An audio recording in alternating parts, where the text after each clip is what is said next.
The scraping sound came again, closer this time. A long, drawn-out shriek of metal on concrete that set Caleb's teeth on edge.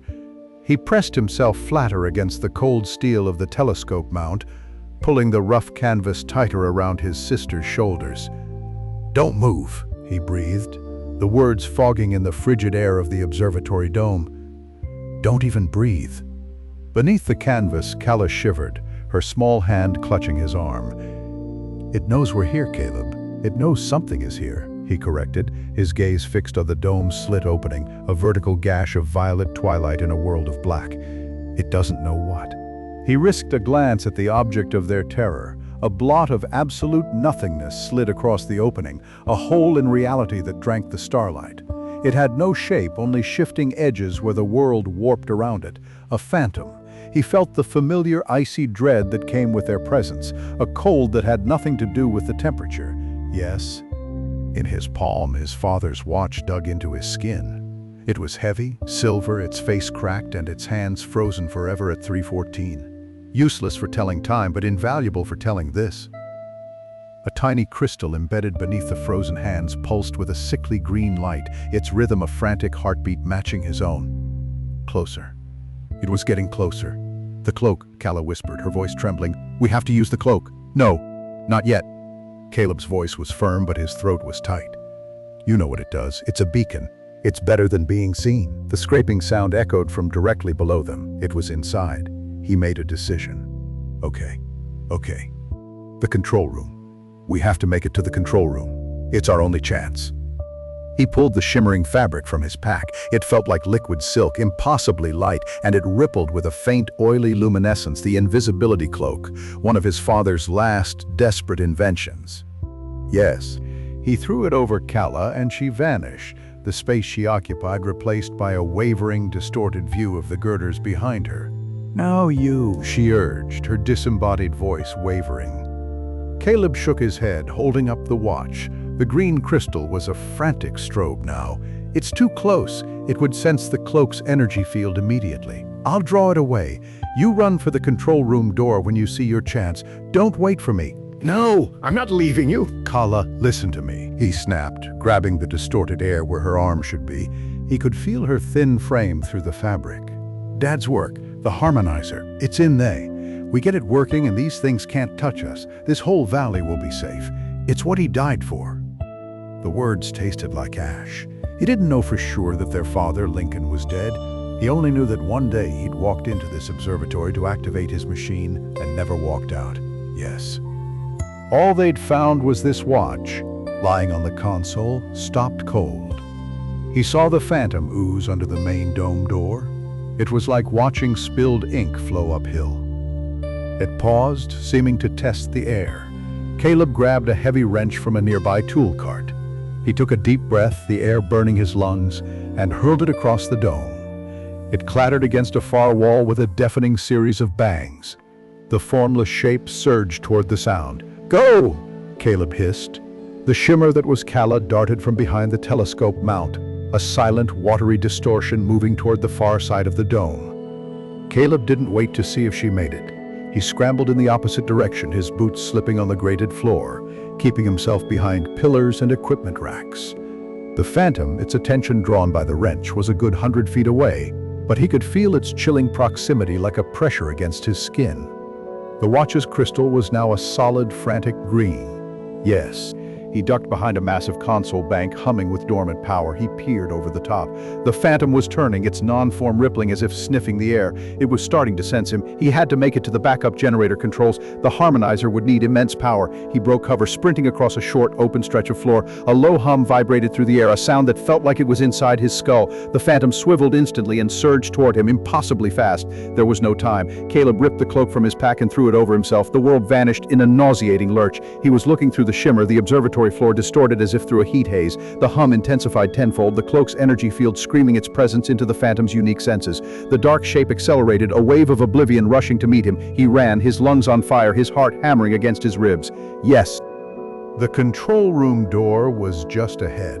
He saw it swing open. Calla. He dove through the opening, and she slammed the heavy steel door shut behind him, ramming the locking bolts home. Caleb ripped the cloak off, gasping, the fabric feeling like it was burning his skin. The humming stopped. A thunderous impact shook the door, making the metal groan. Then another. Then silence. He leaned against the cold steel, sweat and fear making him shake. Kala stared at him, her eyes wide. "I told you it was a beacon, but it worked," he panted, holding up the watch. The crystal's light was fading back to a slow, steady pulse. "It's moving away." He pushed himself off the door and took in the control room. It was exactly as he remembered from his childhood visits. A ring of consoles surrounded a central platform, all focused on the device that occupied the center of the room. The harmonizer.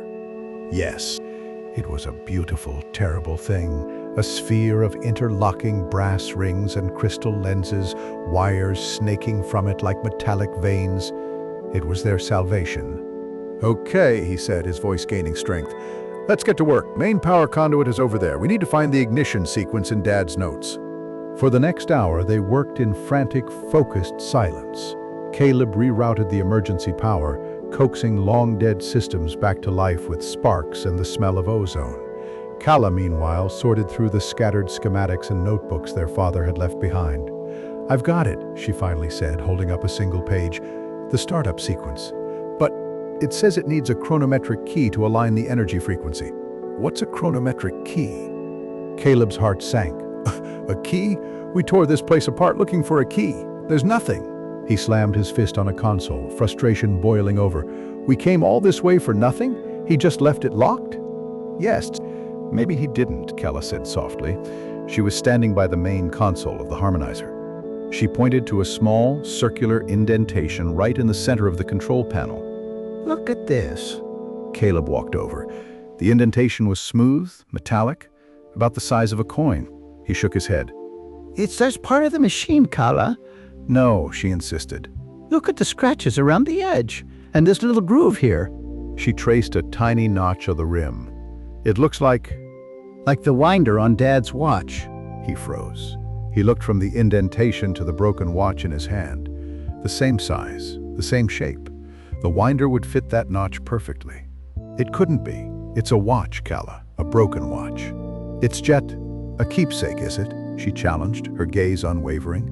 It stopped at the exact moment he vanished. "It glows when they near. Dad didn't do things by accident, you know that. He built everything with a purpose." "Yes." He looked at the watch, at the hands frozen on 3:14. He remembered his father winding it every morning, the soft clicking sound, a part of his childhood. It felt like a betrayal to think of it as just a tool, a key. But Kala was right. His father was a man of purpose, of systems within systems. With a trembling hand, Caleb placed the watch into the indentation. It slid into place with a soft, perfect click. For a moment, nothing happened. Then, the harmonizer hummed to life. Light flowed through the crystal lenses, and the brass rings began to rotate slowly. But it wasn't the powerful, wall-shaking roar of a weapon activating. It was a soft, melodic chime. And then a hologram flickered into existence above the machine. It was their father. He looked tired, his face smudged with grease, but his eyes were alight with a terrifying brilliance. He was looking right at them. The recording's timestamp in the corner of the image read 3:14. Caleb. "Yes." "Kala?" Lincoln's voice filled the room, warm and familiar and heartbreaking. "If you seeing this, then you found my key. I'm sorry. I'm sorry I couldn't explain." He took a shaky breath. "I was wrong about everything. This dark matter, it's not an invasion, it's not an enemy, it's a change, a new state of existence. The phantoms, they're not here to hunt us. They simply, what comes next?" Caleb stared, his mind reeling. What is he talking about? "The cloak," Lincoln continued, as if hearing him. "They're drawn to its energy field not with aggression, but with curiosity, recognition. It mimics the energy signature of the transition." He held up his hand to the camera, and Caleb gasped. His father's fingers were becoming translucent, smoky at the edges. The harmonizer was never a weapon, Lincoln said, his voice filled with awe. You can't fight physics. It's a bridge. It stabilizes the human body during the conversion. It makes the change. Gentle. Yes. He smiled, a sad, distant smile. It's not an end. It's a transformation.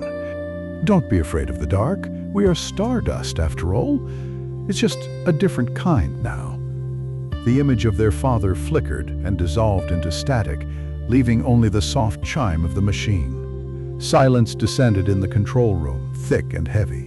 Outside, the impatient scraping against the door had stopped. Caleb walked to the small reinforced window and looked out. In the twilight, dozens of phantoms had gathered on the observatory grounds. They weren't attacking, they weren't searching, they were still, and in their stillness, there was an unmistakable sense of waiting.